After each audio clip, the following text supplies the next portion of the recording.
In this video, I want to show you what we had for dinner last night. This was a no recipe dish. It was a completely impromptu. I'm just going to recreate what I had for dinner. It was this braised chicken thighs with this beautiful sausage, a bunch of pantry ingredients, so super easy, really accessible, and I even made some crispy potatoes to soak up that delicious sauce.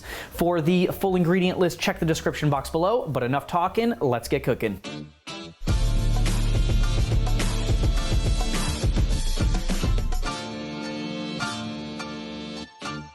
So let's take a look at some of the ingredients that we're going to use for this dish. Boneless, skinless chicken thighs.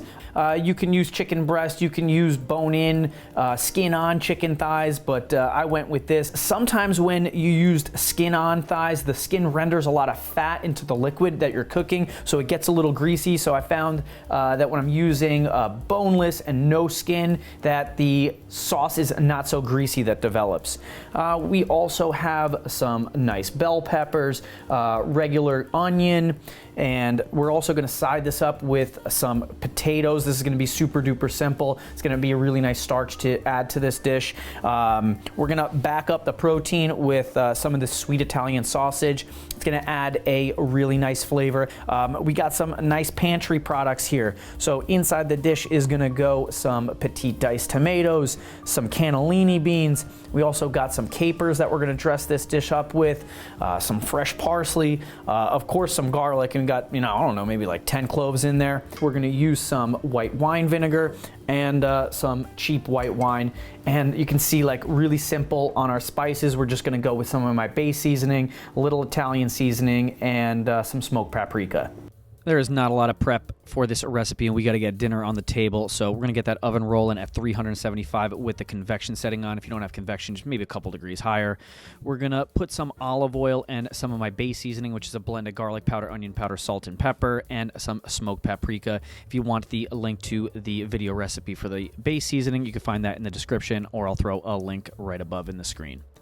We're going to mix this with our hands and just let the spices do their thing for a minute while we prep the rest of our ingredients. There's not much to prep here. We're going to put a medium dice on an entire onion. And now we're going to trim up some of these bell peppers. I used bell peppers because that's what we had on hand, and the whole reason for this dish was to just dump some stuff out of the fridge and use some pantry ingredients. So I cut the tops off of these, pulled out the seeds, and then I cut them down into strips. This is a great way to work on some slicing knife skills. I always like to cut the peppers with skin side down. I feel that the knife grabs the pepper really nicely when it's this way. And just like the onions, after we cut them into strips, we're going to take them and put them in containers. Now we got that big pile of garlic that we're going to put a rough chop on. Remember, this is a weekday home cooking. We don't have to get super mincy with these. So now let's clean up some of the potatoes. I don't want to peel them too much because I think the skin on these looks really great, and I love the way that skin gets crispy in the oven when you roast potatoes. So I gave them a really solid wash, and now I'm going to cut them into large chunks.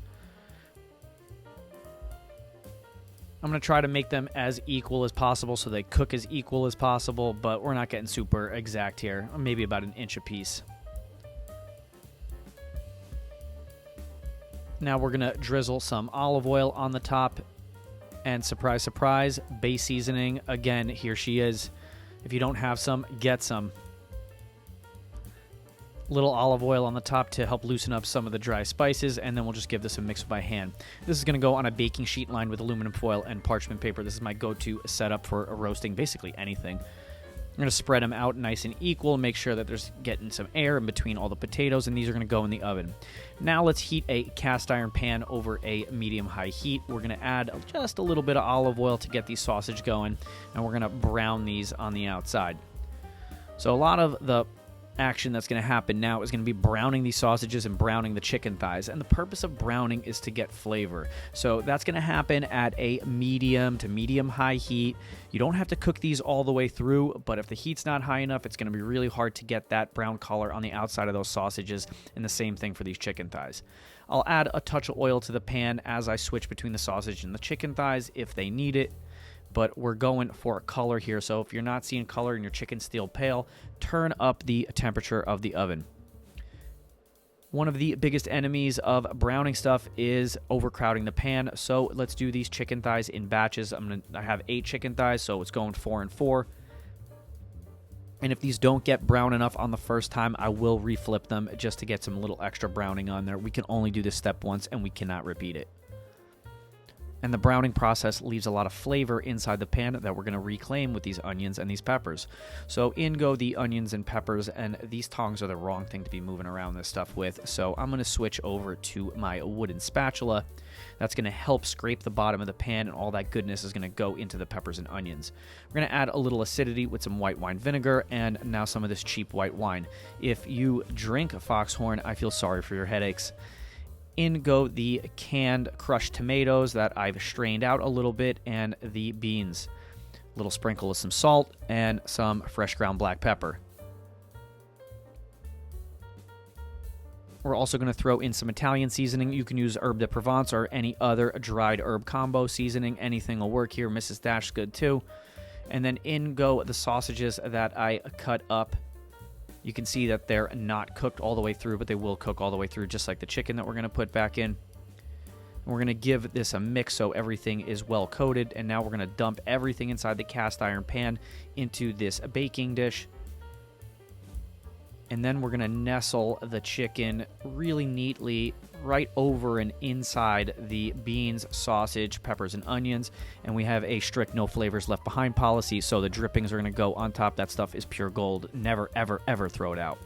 After the potatoes have been in the oven for about 20 minutes, we're going to pull them out. They're not cooked all the way through, but they're going to be really close and very crispy at this point. One little step that I like to do is toss them. You can see that the potatoes on the bottom are a little crispier. So we're going to use the aluminum foil and parchment paper setup to toss the potatoes around. We're going to shake out that pan, get them all nice and spread out, and these are going to go back in the oven to finish crisping up. Maybe another 5-10 minutes, but when they're golden brown all around, that's when they're done. This is going to give us just enough time to chop up this parsley, so we're going to pull the leaves off some parsley stems, rocker chopper all the way through, and I'm going to try to move fast like Gordon Ramsay's yelling at me, "Come on, chop that parsley!" How's my Gordon Ramsay impression? And now here, these potatoes, super crispy. We're going to let them cool for a little bit, and then we're going to take them, we're going to dump them inside of our serving bowl. After about 20-25 minutes of that chicken being in the oven, this is also done. We're going to dress it up with some capers. The capers are going to add a really nice briny pickled element. And some of that parsley that we just chopped up right over the top. And just like that, this dish is done. Super delicious, super easy, really common ingredients. What more could you ask for out of a home-cooked meal? And these potatoes, wow. The smell coming off of this dish is unbelievable. I am super excited to try this, even though this is exactly what we had for dinner last night. It was so good then, it's going to be so good now. And a dish like this, the leftovers are even better. First, some of these yummy, crispy potatoes. I mean, I could have served this dish with rice, but I don't know. Home cooking screams like potatoes to me, so I thought this dish would pair really nicely. And we had potatoes, so.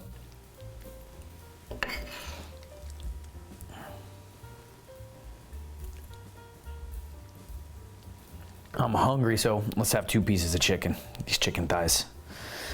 Destroy this. And don't forget the juice. And a touch more parsley on top to really make this pop. Let's see if we can get a little bit of everything in one bite. These chicken thighs are gonna be super duper tender. Get some of that potatoes. And now let's see if we can pile on some of these beans. And there's gotta be a piece of sausage in there. Oof, and this is still very, very hot, so hopefully I don't burn my mouth.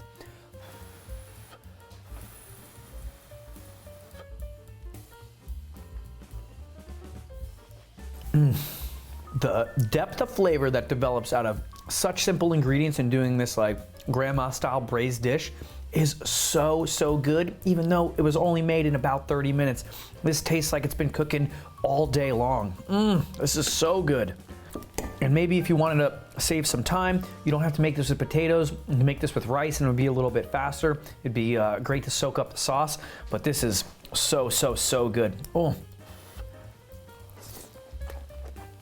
While I'm finishing this amazing dish, check out some other chicken recipes. I got my one pan chicken and rice. It's a really nice one pan dish. I also make some mistakes in there that I rectify in the video. So if you like suspenseful cooking, that's a great one. And I got my lemon and herb chicken, which is a really nice simple recipe too. I'll see you there. Thanks.